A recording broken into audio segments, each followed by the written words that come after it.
네. 그러면 잭슨홀. 들어봐야죠. 잭슨홀은 가봐야죠. 네. 네, 잭슨홀이 어디 있는지는 아시죠? 네, 와이오밍. 와이오밍주가 이제 미국의 굳이 따지면 한 서북 쪽쯤. 네, 그렇게 가보셨습니까? 와이오밍 가봤죠. 오. 네, 와이오밍을 제가 예전에 잠깐 또 미국에 몸담지 않았습니까? 네, 거기서 이제 횡단을 이렇게 한 적이 있어요. 자동차로. 와. 네, 그러면서 이제 와이오밍을 지나갔죠. 와이오밍에 있는 모텔에서 잤습니다. 그 모텔 주인이 한국계 분이셨어요. 네. 그래서 또 정프로 잘 대해주셨던 기억이 납니다. 잭슨에 대한 그 우리 정프로님의 고견을 한번 잭슨홀? 예, 잭슨홀 아마 그때 지났을 거예요, 아마. 네. 어딘지 모르겠는데. 자, 그러면은 오늘은 IM증권 김명실 연구위원과 함께하도록 하겠습니다. 어서 오세요. 네, 안녕하세요. 안녕하세요. 네, 반갑습니다. IM증권은 하이투자증권이 이름을 바꾼 거죠? 네, 맞습니다. 왜 바꿨어요? 되게 재미없는 스토리긴 한데 저희 그 기존에 저희 지주가 DGB 금융 지주에서 DGB가 시중은행 전화를 하면서 IM뱅크로 바꿨고요. 저희가 이제 GGB 산하 계열사다 보니까 같이 이름을 IM증권으로. 네. 뭐 특별한 이유는 아니군요. 네, 그렇죠. 모 회사가 바꾸다 모 회사 보니까. 바뀌면서 네. IM. 제가 오늘 방송 나오기 전에 김명실 연구위원 방송을 쭉 한번 봤었어요. 그러니까 그래요? 보니까 5월 FOMC 때, 그러니까 타방송에서도 5월 FOMC 이후에 금리가 좀 본격적으로 떨어질 거라는 전망들을 쭉 주셨었고, 실제로 좀 금리가 그때 보니까 4.5%에서 10년물 기준으로 지금 거의 한 3.8%까지 내려왔으니까 그 전망이 되게 잘 맞았다는 느낌이 일단 첫 번째로 있었고, 두 번째가 이제 정프로님하고 한 3주 전쯤에 여기서 방송을 하셨는데, 그때 되게 인상 깊었던 게 정프로님이 제가 그 말씀 드리려고 싶은 거예요. 뭐였죠? 이만큼 내려왔으면 그럼 더 이상 내려갈 룸은 많지는 않겠네요. 네네네. 그랬더니 거기에 대한 이야기를 해주셨었고, 일단 그 질문을 좀 이따가 드릴 건데, 그럼 그 전에 잭슨홀 좀 분위기 어땠다고 보셨어요? 뭐 사실상 잭슨홀을 채권 시장보다는 주식 시장에서 더 열광을 한 것 같아요. 왜냐하면 주식 시장에서 채권 시장보다 더 기다렸던 게 금리나 특히나 B컷에 대한 기대감이었는데 뭐 사실상 이제 8월 초에 시장 망가지고 B컷 기대감이 커지다가 이후에 지표가 좀 반등을 하면서 B컷 기대감이 낮아졌었어요. 실제로 그거를 저희가 가늠해 볼 수 있는 주요 지표 중 하나가 CME 선물 시장에서 반영되는 금리나 확률이에요. B컷 기대감이 거의 100%까지 증가했다가 지금 잭슨홀 전에는 10%대로 줄어들었고 잭슨홀 이후로는 30%대로 조금 올라오고 있는 상황인데 사실상 이제 주식시장에서는 뭐 이번에 고용 관련돼서 연준이 조금 겁을 먹었으니까 뭐 9월 6일 날 나올 8월 달 고용 지표가 망가진다면 연준이 B컷을 더 할 수 있겠다라는 논리가 커지고 있는 상황인데 생각보다 미국 국채 금리가 많이 안 빠졌어요. 뭐 B컷 기대감을 반영했다면 8월 1일 날 이제 8월 초에 주식시장 망가지면서 B컷 기대감 100%까지 치솟아 올랐을 때 미국 10년물 국채 금리가 3.6% 후반대까지 떨어졌거든요. 뭐 그런 비교해서는 지금은 굉장히 조용한 상황인 거죠. 그래서 저는 지금 너무 또 파월 의장의 발언 자체를 가지고 크게 해석하는 게 아닐까. 사실상 B컷이 나오려면 9월 6일 날 나오는 8월 달 고용 지표에서 첫 번째로는 미국의 비농업 고용자 수가 10만 명대 이하로 떨어지던지 지금 이제 직전에 11만 명, 지금 직전에 11만 명대까지 나왔잖아요. 그리고 이제 10만 명을 하회하는 조금 상징적인 숫자가 보이던지 뭐 두 번째로는 실업률 수치가 지금 4.3인데 4.5까지 오르면서 샵률이 지금 2개월 연속 지속이 된다. 이런 워닝들이 와줘야 될 것 같은데 그 전까지 뭐 국채 금리가 단지 이제 파월의 잭슨홀 연설만 가지고는 추가적으로 더 조금 환호를 하기에는 좀 어렵지 않을까라고 생각을 하고 있고 저는 일단은 조금 보수적으로 갈 필요가 있다는 생각도 가지고 있고요. 더 빠지긴 어렵다.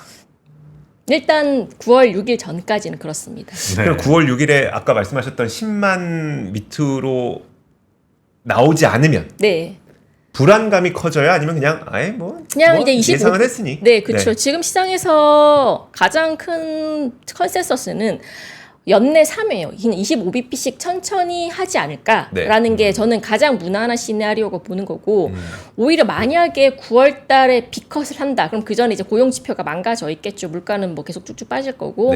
그럼 오히려 경기를 진짜 걱정해야 될 시기지 않을까. 이걸 마냥 주식시장에서는 이제 연준이 인하하니까 경기 좋아질 거야. 유동성 푸니까 좋아질 거야. 이런 논리는 좀 어려울 거예요. 왜냐하면 연준이 5.5%까지 금리를 올렸어요. 그럼 이전 수준으로 금리를 내리려면 한참 많은 시간들이 걸릴 거라는 거죠. 네. 그럼 당연히 그게 시차를 두고 유동성이든 위험 자산이든 가격을 반영을 하는 건데 지금 너무 앞서서 이런 거에 대해서 조금 파티를 열 기대를 하지 않았냐는 생각들은 조금 가지고는 있습니다.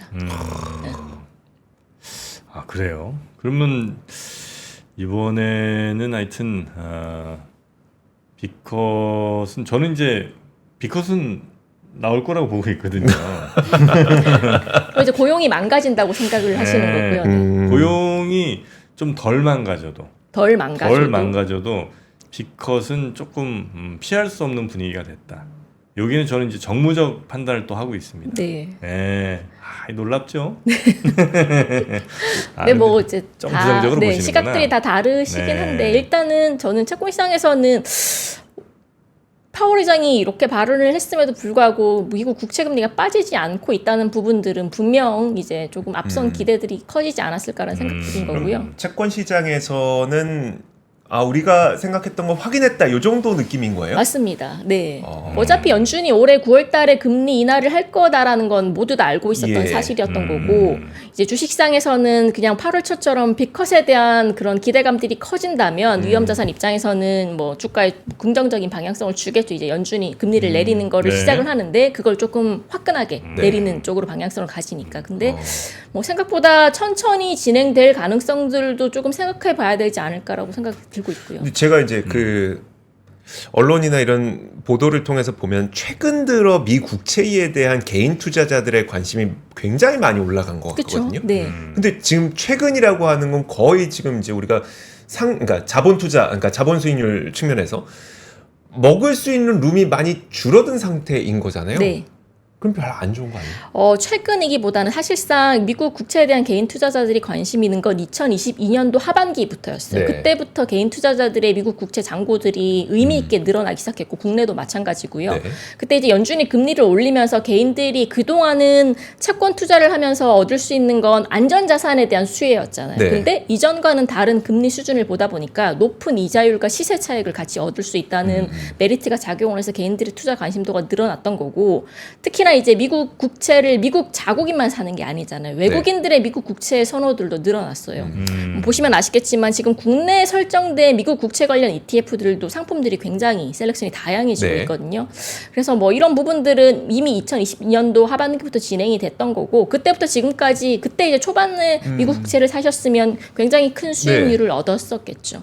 뭐 사실상 저도 이게 궁금해서 뭐 미국보다 이제 국내 그 국채를 작년에 1년간 딱 투자를 했을 때 연간 수익률이 얼마였을지를 계산을 해보면 보통 이제 장기물 투자하시잖아요. 15년 이상 장기물 투자했을 때 작년에 1년간 보유 수익률은 17.6%가 나더라고요. 1월에 사서 12월에 30일에 청산을 하면 팔았으면 네. 17%요? 네, 당시에 국채 금리가 52bp 정도 빠졌는데 이제 듀레이션 당연히 이제 장기물 투자를 했을 때 듀레이션 효과를 감안을 하면 17% 정도 수익률을 났으니까 미국 국채 시장도 아마 마찬가지였을 것 같고요.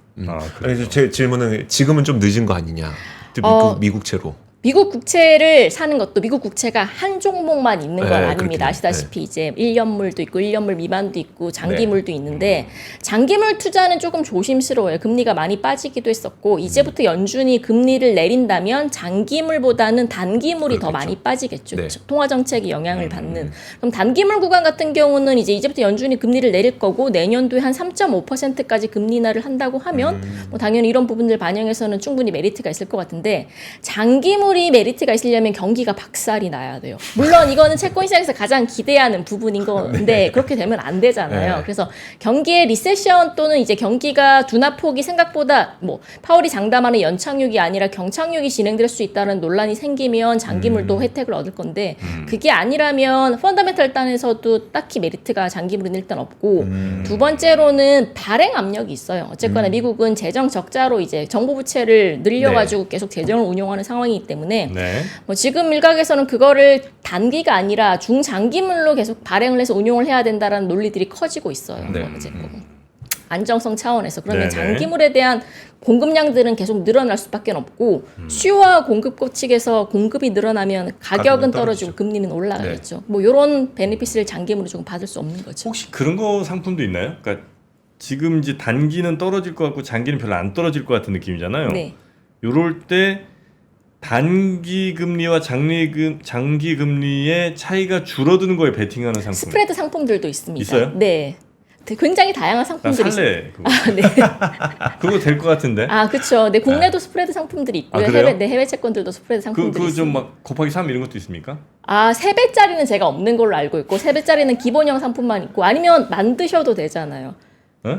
장기물에 대해서는 숏을 치시고 그러니까 네. 인버스 상품을 사시고 3배짜리 네. 그리고 단기물은 반대로 이제 인버스 3배짜리로 롱 포지션을 잡으시면 둘 다 이제 얻을 수가 아니, 단기는 네. 숏으로 가고 단기를 숏으로 가신다고요? 그러니까 단기 떨어지는 그죠, 거 단기는 롱으로 가셔야죠. 네, 롱으로 그다음에 가시고. 장기는 어떻게 해요? 장기는 인버스 숏 상품으로 가시고요.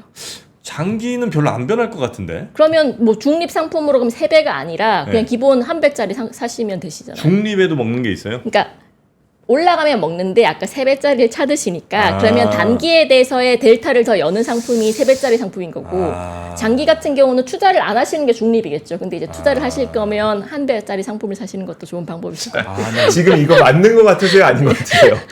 연구위원님. 왜냐면 네. 잠깐만 장기는 제가 봐도 떨어질 때가 별로 없어. 그렇죠. 네. 네. 그리고 단기는 분명히 떨어질 것 같아요. 그렇죠. 네. 그럼 요거 차이가 줄어들 거란 네. 말이죠. 네. 나 이걸 먹고 싶어. 네, 그러면 그런 스프레드 관련된 상품들을 사셔도 되는데 스프레드 상품들은 저는 3배짜리는 없는 걸로 알고 있고 그래요? 그래서 3배짜리를 취하시려면 이제 직접 이제 상품을 찾아가셔서 전략을 짜시면 포트폴리오를 짜시면 되는 거죠. 하나 만들어줘요 이런 거. 제가 IM 줄 거는 그런 능력이 없어서. 알겠습니다. 여튼 그 전체적인 그 금리 전망은 단기는 하락. 네, 맞습니다. 혹시 그 하락의 어느 선까지 갈 것 같다가 있어요? 아니면 이건 뭐 그냥 한 1, 2%까지 그냥 1, 2%까지는 당연히 갈 수는 없고요. 한 그러려면 3%? 네, 3%대가 아마 내년 중반 정도에 볼 수 있는 금리가 아닐까라고 생각을 하고 있습니다. 3% 정도가 네. 중립금리. 그다음에 장기도 뭐 대충 그쯤에서 만나겠죠, 뭐. 그렇죠. 만나다가 지금은 장단기 스프레드가 역전이 되어 있어요. 예. 장기 금리가 더 낮잖아요. 네, 그 네, 역전이 풀리면서 내년 중반 정도에는 장기물 같은 경우는 3%보다 조금 높은 수준에 설정이 돼 있을 것 같고요. 그럼 이제 장기보다 단기가 낮아지는 순간이 내년 중반 후쯤에 네, 맞습니다. 아마 올 거로 보고 계신다. 그렇게 되면 보통 근데 원래 장단기 금리 차가 역전됐다가 다시 이제 정상화 들어올 때쯤 보통 경기 침체나 뭐 이런 거 한번 오지 않아요? 맞습니다. 역사적으로 안 왔던 사례는 없었고요. 그래서 네. 제가 이제 일전에 방송 나와서도 말씀을 드렸었는데 네. 뭐 지금 당장 침체 논란을 얘기하기는 예측하기도 쉽지는 않지만 내년 네. 상반기가 지나고 나서는 경기의 흐름은 분명히 바뀔 수 있을 거라는 생각들은 가지고 있고 네. 지금은 이제 고용 시장의 냉각이 이제 진행이 될 거고 그러니까 연준이 먼저 이 냉각의 속도를 늦추기 위해서 금리 인하를 하겠다라는 걸 엊그저께 말을 한 거잖아요. 네. 근데 과연 저는 그걸 듣고 생각이 드는 게 우리가 언제 중앙은행이 이런 경기에 대해서 마이크로 조정을 해서 성공했던 사례가 단 한 번도 있었을까라는 생각이. 없어요. 네. 그래서 정말 퍼펙트하게 경기와 중립금리와 물가를 다 포캐스팅을 해가지고 금리 조절을 하면 완벽한데 사실상 그거는 쉽진 않거든요. 그래서 분명히 어떤 한 섹터에서는 망가지는 흐름들이 나올 수밖에 네, 없는 네, 네. 거고 그런 모습들을 확인할 수 있는 시기가 아마 내년 상반기 지나고 나서 발현되지 않을까라고 생각을 하고 있습니다. 혹시 그 장단기 금리차가 이제 역전됐다 정상으로 다시 돌아올 때 이제 뭐 경기 침체되는 거 요게 금리 수준이 좀 있어야 아니면 그냥 어쨌든 역전됐다가 정상으로 돌아오면 다 그냥 경기 침체가 옵니까? 이게 제가 70년대부터 현재까지 네. 그거를 이제 데이터로 다 찾아봤어요. 네. 그러니까 통상적으로는 역전폭이 예를 들어서 100bp였다고 쳐요. 그럼 역전폭이 50% 정도 회복이 되는 시기는 50bp로 돌아오면 이제 네. 마이너스 그럼 50%가 회복이 네, 되는 네. 수준이잖아요. 50% 회복되고 나서 짧게는 4개월에서 길게는 12개월 안에 경기 침체가 왔었던 시즌들도 있었고 네. 또 플러스로 전환되고 나서 6개월 안에 경기 침체가 왔었던 시기들도 다 있었다는 거죠. 그래서 제가 지금 미국 2년이랑 10년물 스프레드가 마이너스 8bp, 뭐 10bp 정도 왔다 갔다 네. 하는데 요게 이제 빠르면 8월 말, 늦으면 9월 정도 되면 이제 아마 플러스로 전환이 될 것 같습니다. 그러면 이제 그때부터 앞으로 이제 6개월 정도 시각을 봤을 때 네. 아마 그 안에 경기 침체가 시작이 될 수 있다라고 생각을 하는 거죠. 그러니까 그 기간도 물론 이제 네. 굉장히 중요한 건데 제가 이제 그때 당시에 역전될 때 이제 금리 포인트를 좀 여쭤본 거는 네. 예를 들어서 단기 금리가 뭐 어렵지 말은 어려운 것 같은데 생각해 보면 단기 금리가 이렇게 쭉 떨어져 갖고 장기 금리보다 더 낮아지는 순간이 오면 결국은 경기를 장기적으로 예측하는 것보다 지금 현재가 더 안 좋다는 얘기니까 그러니까 사실 경기 침체가 왔다 이렇게 이제 보는 거잖아요. 근데 일반적으로는 네. 이제 일반적인 이론적인 수익률 곡선은 당연히 단기 금리가 더 낮아야 되고 그렇죠. 장기 금리는 높아야 돼요. 왜냐하면 만기가 길수록 리스크에 대한 보상이 더 커야 되잖아요. 예. 그러니까 수익률 곡선은 우상향의 모습을 보이는 게 일반적인데 예. 특이한 상황에서 경기의 확장기 또는 경기의 수축기가 왔을 때는 단기랑 장기 금리가 반영하는 금리의 수준이 다르겠죠. 예를 들어서 경기가 앞으로 더 안 좋아질 거라는 전망이 크면 장기 금리가 더 먼저 빠지기 네. 시작하겠죠. 펀더멘털에 대한 장기적인 시각들이 안 좋다 보니까 네. 그러면 단기보다 장기 금리가 먼저 내려오면서 스프레드는 역전이 되는 거고 뭐 그 상황에서 당연히 연준 같은 중앙은행들은 금리나 정책을 하겠죠. 경기가 안 좋아질 거니까. 그러면 의도적으로 단기 금리를 내리는 거죠. 정책으로 그렇겠죠. 내려서. 네네네. 그러면 의도적으로 단기 금리를 내리다 보면 당연히 수익률 곡선은 당연히 이론적으로 똑같은 모습처럼 우상향하는 모습들을 뜰 거고 요게 반복되는 패턴이지 예. 이게 뭐 단기 금리가 더 낮다고 해서 지금에 보는 단기적인 상황들이 안 좋다 이렇게 뭐 표현하기 조금 어려울 것 같아요. 그런가요? 네. 그래서 이제 그 수준 예를 들어 한 5%쯤이라면 네. 이자가 한 5%짜리 상황에서 만약에 네. 장단기 역전 이렇게 나오면 어쨌든 경기도 좋고 아직까지 뜨거운 상황인데 그냥 장단기가 역전된 상황이라 이건 뭐 큰 문제가 없고 네. 예를 들면 한 1, 2%대 만약에 역전됐다가 다시 돌아오는 상황이 되면 이때는 이제 경기에 대한 전망도 안 좋은 데다가 막 금리를 그렇게까지 낮춰야 되는 상황이 왔으니까 진짜 어려워진 거고 혹시 이런 차이가 있진 않나 그렇죠. 그런 해서 차이들도 여쭤본 건데. 분명히 있습니다. 네네네네. 거기서 이제 연준이 뭐 당연히 이제 그런 것들을 다 반영을 해서 적절하게 금리를 열심히 내려주면 괜찮은데 사실상 이게 완벽하지는 않잖아요. 정책이라는 게. 그러면 제가 말씀드리고 분명히 미스가 날 거고 네. 그 미스가 나는 부분들이 내년에는 증폭이 돼서 펀더멘털 상에서의 충격으로 다가올 수 있는 가능성들도 네네. 지금보다는 훨씬 커질 것이라고 생각을 하는 거죠. 제 머리로 이해할 수 있는 거는 다 여쭤본 거니까 네. 이제 이주호 기자가 좀 물어보세요. 그러니까요. 그러면 이제 사실 안 그래도 댓글창에도 네. 이런 걸 보면은 거의 뭐 채권은 이제 끝물 아닌가라는 얘기를 해요. 그러니까 아무래도 장기를 우리가 바라보는 이유는 네. 자본 수익률이 좀 높아야 되니까 장기를 보는 거고 네. 단기로 보는 거나 아무래도 수익률 자체는 좀 떨어질 수 있으니까 이자를 네. 제외하면은 그럼 이제 한국 채권은 아직 좀 룸이 남았다고 지난번에도 말씀하셨는데 우리나라 채권이 네. 근데 그러면 미국은 이미 그걸 다 반영했고 한국은 아직 반영을 안 한 거예요? 금리 인하에 대해서? 한국이 제가 말씀을 드렸죠. 이제 한국 국고채가 그 당시 한 3%대 언저리였고 네. 그 뒤로 이제 국고채가 한 10bp 정도 더 빠져서 2.9%까지는 왔습니다. 네. 한국은 연준보다는 금리 인하를 조금 늦게 시작할 것 같아요. 뭐 그저께 8월달 금통위도 있었는데 펀더멘털 상황들은 사실상 미국보다는 국내가 훨씬 더 안 좋은데 네. 국내는 부동산이라는 특이 이슈가 있습니다. 뭐 지금 올해 연초부터 부동산 가격이 직전 고점, 특히나 서울 수도권 중심으로 다 올라가고 있고 정부에서도 지금 8월 초에 부동산 관련된 규제 정책들을 내고 있긴 하지만 아직까지는 이제 현실적인 그런 상승세를 잡기는 조금 어려운 네. 상황인 거죠. 그 와중에 한국은행이 금리를 내려버리면 금융 안정이라는 한국은행의 명분 자체를 조금 잃어버릴 수가 있어요. 그래서 한국은행은 펀더멘털 생각하면 물가 생각하면 금리를 내려야 되는데 부동산 때문에 금리 인하 정책을 조금 딜레이할 가능성들은 연준보다는 더 크다라고 네. 말씀을 드리고 그럼 상황에서 연준은 9월달 내릴 거고 ECB도 9월달 내릴 거고 한은은 빨리 내리면 10월 뭐 조금 이게 지체되면 부동산 가격 계속 잡히지 않는다면 11월까지도 금리 인하 시기가 밀려질 수 있다는 거죠. 근데 이제 밀려지면 밀려질수록 경기가 꺼졌을 때 폭 자체는 더 커지겠죠. 그래서 네. 내년도에 한은의 금리 인하 폭은 훨씬 더 강해질 수 있다는 거고 그런 측면에서 봤을 때 지금은 국고 자체가 정체되어 있긴 한데 내년도에 한은의 금리 인하 폭을 봤을 때는 뭐 미국보다 이게 더 좋아요. 이거보다는 뭐 한국 국고채가 상대적으로 금리 인하 폭의 혜택을 더 내년에 크게 받을 수 있다라고 생각을 하는 거고 두 번째로는 환율에 대한 부분들이에요. 어쨌거나 연준이 금리를 내리면 달러에 대한 약세 부분들도 있을 거고 그래서 네. 환율에 대한 변동성에 노출될 바에는 이제 뭐 채권 투자를 하는 개인 투자자 입장에서는 조금 더 안정적인 국고가 더 좋지 않을까라고 제가 그때 말씀을 드렸었던 네. 거고요. 환율은 네. 그 미국 연준이 이렇게 하는 그 금리 조정에 더 영향을 받아요? 아니면 그냥 예를 들면 10년물 뭐 이런 게 더 이게 후자 쪽 아니에요?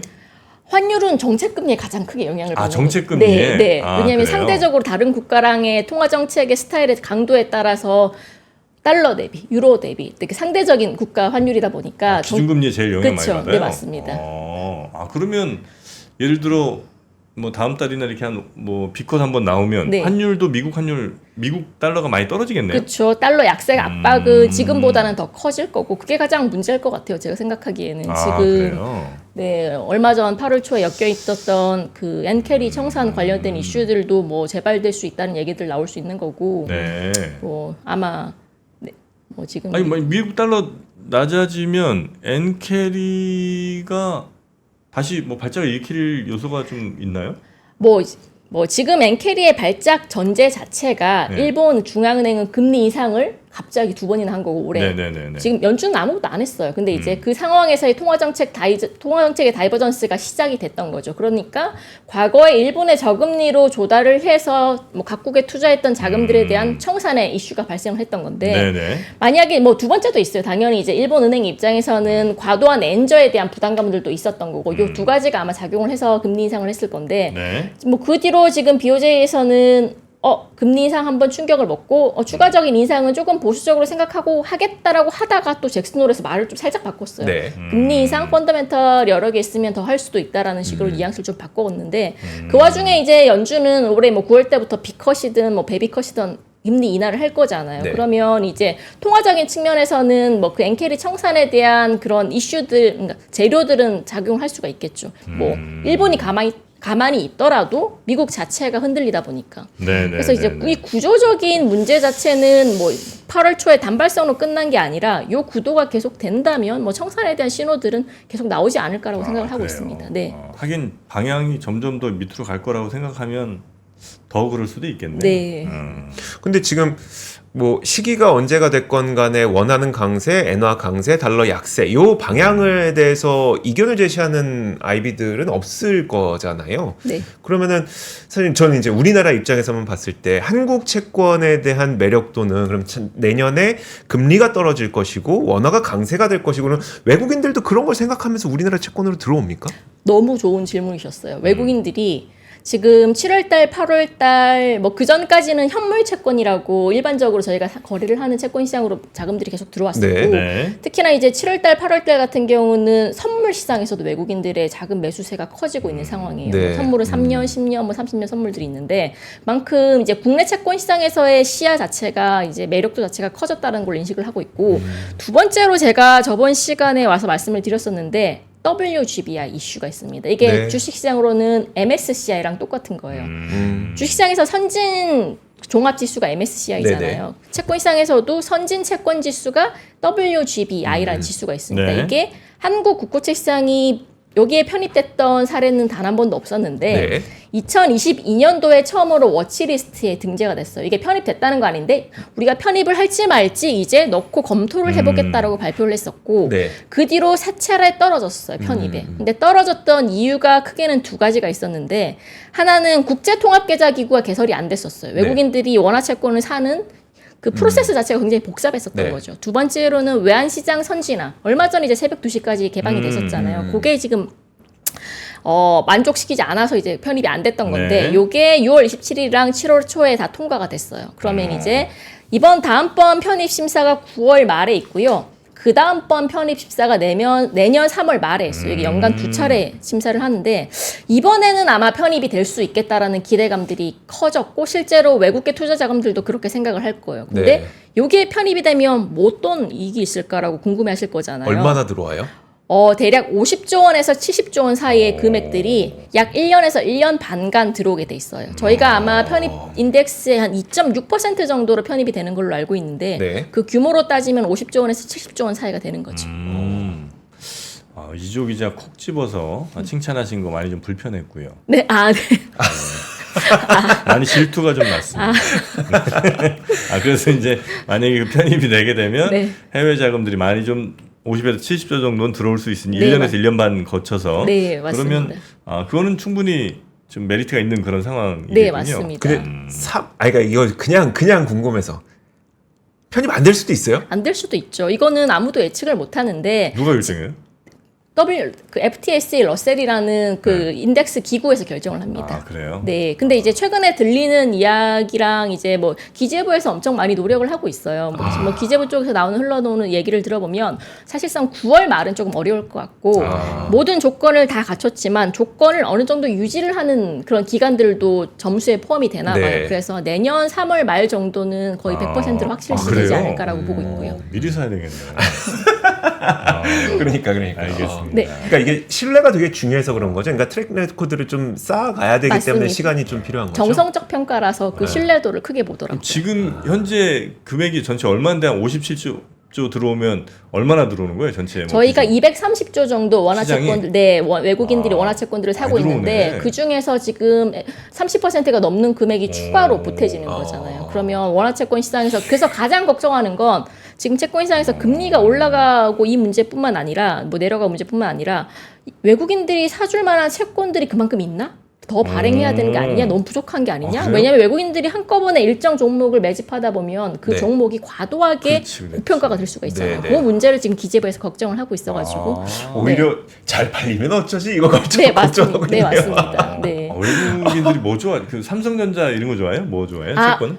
회사채는 안 사요? 기본적으로 그 인덱스 자체가 국채 인덱스라서 국채. 국채만 사게 돼 있습니다. 국채 뻔하잖아요. 근데 뭐 3년, 10년 뭐 이런 거 아니에요? 근데 뻔한데 외국인들이 어떤 채권을 사게 포함이 돼 있냐면 지금 WGBI 인덱스 듀레이션이 9.6년이에요. 그러면 최소 10년짜리 이상의 채권들을 살 수밖에 없는 거고 네. 근데 그만큼 원화 채권에서 외국인들의 수요에 대응을 하는 10년짜리 채권 발행은 조금 부족한 편이에요. 그래서 아까 제가 말씀드렸다시피 뭐 펀더멘탈 통화 정책적인 이유도 있는데 수급적인 재료 측면에서도 이렇게 금리가 빠질 만한 근거들은 크다라는 거죠. 아, 됐어. 됐어요? 예. 어디 저 당근 가서 사면 근데 그거 사는 거는 네. 다음에 또 여쭤서 아, 시작입니까 이제? 네, 이제 시작이네. 이제 시작이네. 딴 건 다 끝났지만 이건 시작이다. 채권이네. 네, 여러분 저한테 흔들리지 마시고요. 재밌다. 자, 오늘 자. 그 잭슨홀 그리고 우리 채권 시장 이야기까지 예, 예. 예, 나눠봤습니다. IM증권 네. 김명실 연구위원과 언제나 재밌는 것 같아요. 김명실 연구위원. 또 선명하시니까. 자. 대단히 감사하고요. 예, 조만간 또 뵙도록 하겠습니다. 네, 감사합니다. 고맙습니다. 자, 이제 장 시작하죠. 오프닝 벨 라이브 바로 이어가도록 하겠습니다. 네, 저희는 내일 뵙겠습니다. 고맙습니다. 고맙습니다. 박근영, 이선영, 서경인, 염승환 투자 마스터들의 세심한 케어로 건강한 투자 습관을 만드세요. 3프로 멤버십 3프로 앱에서 확인하세요.